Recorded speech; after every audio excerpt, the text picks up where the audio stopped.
Welcome back to talknorth.com. Thank you for listening. If you can, please download before you listen. It helps our business. I'd also like to thank our producer, Brandon Morton, and let you know if you'd like to sponsor this program or any of the programs on the network, you can reach me at jsouhan47@gmail.com.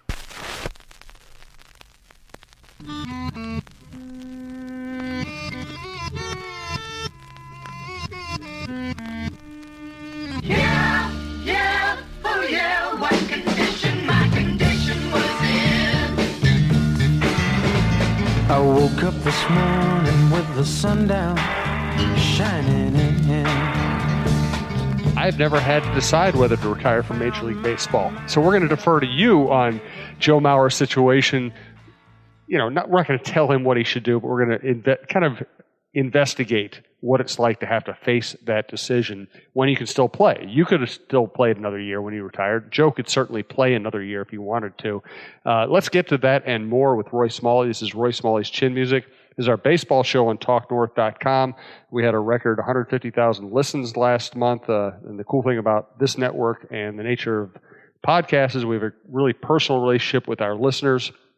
So I would encourage people to jump on board as both listeners and advertisers. Talk the show up if you like baseball. Also email me, jsouhan47@gmail.com if you'd like to advertise with this show or the network. Thanks to berrycoffee.com, Whizkids.tech, and Tony Hoaglund, your State Farm agent in Champlin. We'll tell you more about their businesses later. Let us start with Joe, though. I mean, you went out on top. You won a World Series, and you said, this is the perfect time to go out. Joe hasn't announced his retirement, but the way he phrased things when he's talking to Lavelle earlier in the week was, I read it as, hey, if you want to see me play my final games at Target Field, you ought to know that this might be it. At least that's the way I read it. So let's start with what it's like to make that decision, and let's talk about Joe's circumstances. It's a difficult decision. When you think about players that have played in a long time in the big leagues.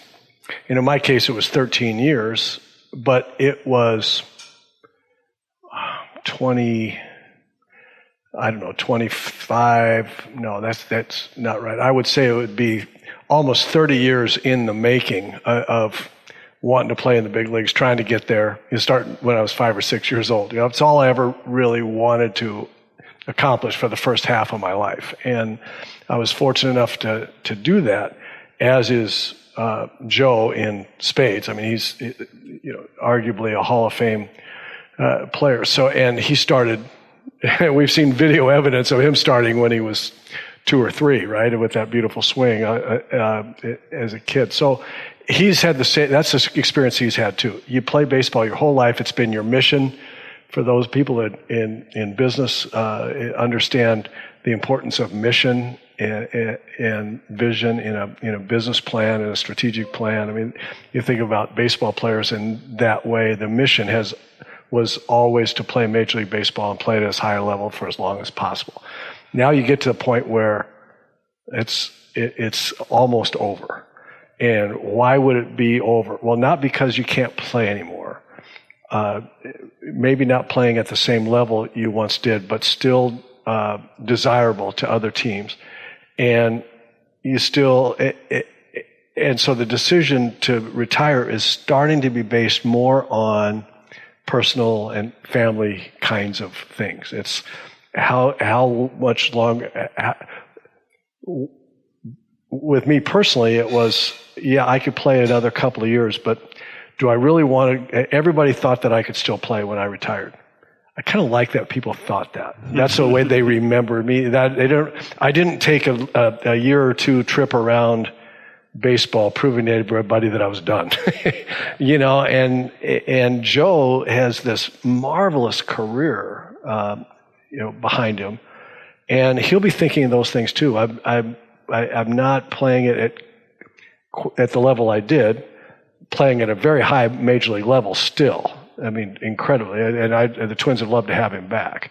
I'd love to continue watching him play at exactly the same level he's playing. But for him, he's not playing at the same level that he once did, and it's not going to get better, than that, most likely.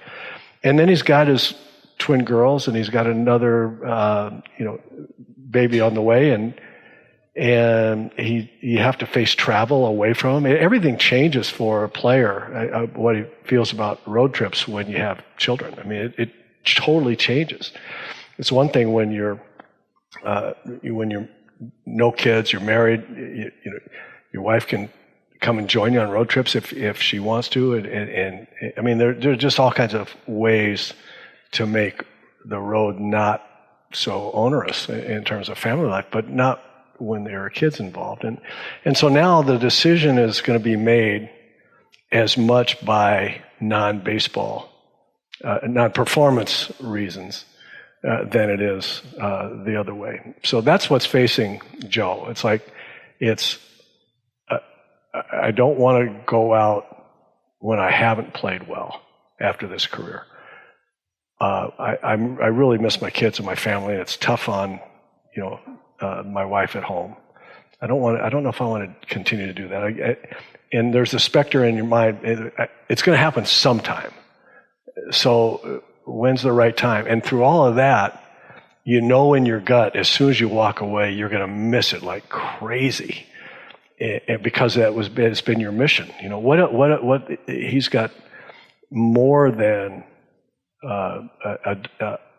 he hasn't lived half his life yet. He's got more than half his life left. What's it going to be after that? What's his mission? That's what it was always. That was an issue for me.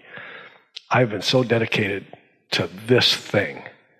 And it's been all consuming, and I loved it. What am I going to do that's like that? Generally speaking, the answer is nothing. But you're faced with those kinds of thoughts rolling around in your head. It's like, oh my gosh, I'm not going to be around the guys. I'm not going to be taking batting practice every day. I'm not going to be working on stuff. I'm not going to be continuing to make the mission come true. And it's a daunting task. Just knowing how to think about that. Yeah, and I've talked about it before, and I did a piece on Kadire, I don't know, one of the last couple of springs, where Kadire was saying, hey, I miss the clubhouse, I miss the lifestyle, I do not miss the daily pressure. And I wonder, Joe's such a stoic, you'd never really know it, but the reality is playing in your hometown and also being at maybe the greatest hitting catcher of all time, and then having injuries, and ballpark changes and other factors, other injuries, lower your level of play to a good, but not all-time great level. I mean, he does face pressures. Oh, there's no question, and there is a literal and figurative, gigantic sigh of relief when you finally do make that decision, because it is an awful lot of pressure. It's day in, day out, the fishbowl that you're in, trying to perform in front of live people and then having it evaluated the next day in media it's a grind. It really is as much of a grind. It's as contributory to the grind of a 162 game season in 180 days as anything. And I remember Lou Piniella saying to me when I was in New York with him, and he announced that he was going to retire, and I was talking to him about it, and he looked at me and he said, Roy, I'm just tired. I'm tired of the pressure of having to perform at this level that I've established for myself, that other people expect of me. And he said, I've been doing it a long time, and I'm weary of that. And that's the way that's what happens. Let's ask a tough question about Joe. Is he a top 5 all-time twin? After we tell you about Berry Coffee, berrycoffee.com, Steve Rems, Minnesota-based, Minnesota-born company. We tell you about all different aspects. I was going to talk about some of the equipment they have to offer, unless you had something you wanted to bring up. The cool thing about berrycoffee.com is you can find out everything, every way you can benefit from working with Berry Coffee. We talk about many aspects of their business. One thing I probably haven't highlighted enough is all the different kinds of equipment and ways you can provide food service. Excuse me, I'm stumbling. Stuff I didn't know existed. Triple T concentrate brewer, tea concentrate brewer, a Virtue 90 series DeJong Duke. These are all like high-level espresso machines. Thermo Pro Double, a coffee grinder, Starbucks iCup. They can provide you with with berry coffee blends. Of course, we always tell you about the berry coffee. The Bull Run. Bull Run, thank you. Yeah, I was about to say their- Bull Run, and for some reason Yep. it didn't sound right. I didn't want to get it wrong. Their Bull Run blend is incredible. They have all the berry coffee blends. They also have Caribou, Dunn Brothers, Peace Coffee, Starbucks, City Kid Java, Seattle's Best. They can supply with whole bean coffee in any of those varieties. Shangri-La tea bags, Shangri-La regular tea, Oregon chai, Bigelow tea, Good Earth, Tazo, Caribou tea. You get the idea. Yeah, I could go on forever here. But if you're interested in berry coffee, and we highly recommend them, go to berrycoffee.com and just check out all their products, all the service they can provide, all the equipment they provide, the micro markets, which are great for businesses, and all the berry coffee contact information. Again, we've talked about it before. They should be in every restaurant in Minnesota.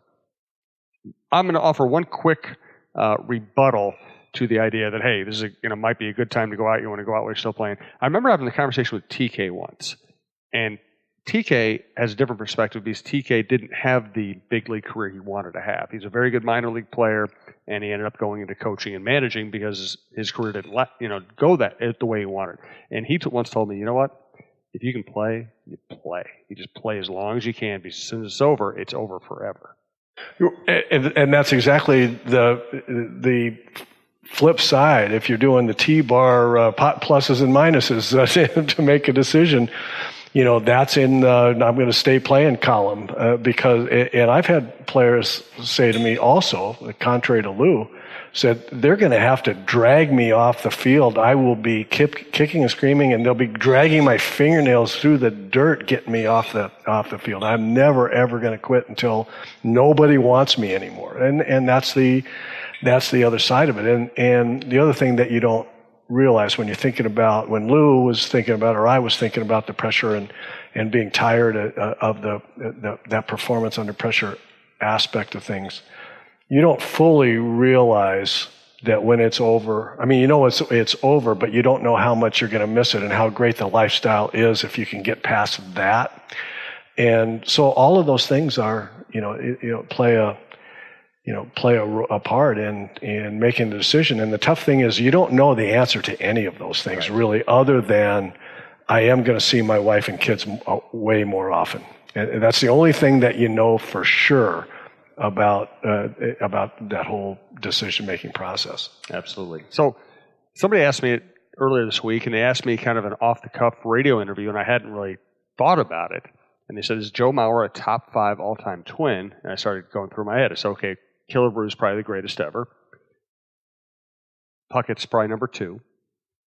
And then you have some really interesting conversations. You have Blyleven, Hall of Fame pitcher, who spent parts of his career. Rodney. I think Rodney. I was going to bring up Rodney. Rodney's probably number 3. Yeah, I think those 3 you can make a case for those 3 being interchangeable. So you've got 3 guys at number 1, 1A and B. Yep. Those 3 guys, there's no question. So, and it's a different argument about what order they should be in. But those are the first 3 of 5. Right. Then you have Blyleven, who was a Hall of Famer, but didn't spend the bulk of his career with the Twins. Then you have, like Herbeck, who great twin, key player on 2 World Series championships, but also had the injuries and didn't get to continue his career. I don't know. I'm not sure how to balance Joe's longevity and accomplishments with people like Herbeck, and I don't know. I guess I'm struggling to figure out who. Tony O. Tony O. Yep. I think that the next 2 top 5 will come from Oliva, Herbeck, and Mauer. Okay, yeah, and I think all of that's arguable as well. But I don't think any one of those guys is a clear favorite over any one of the other ones. I would say for me, Tony Oliva is absolutely one of them. And if I have to go through the litany of accomplishments in his first 8 years, I will. Again, I will. But won the batting title his rookie year, won the batting title his second year. Nobody's ever done that. And was an all-star. Well, let me go back to the batting titles. He won in 8 years, he won 3 batting titles and finished second twice and third 3 times. I think that's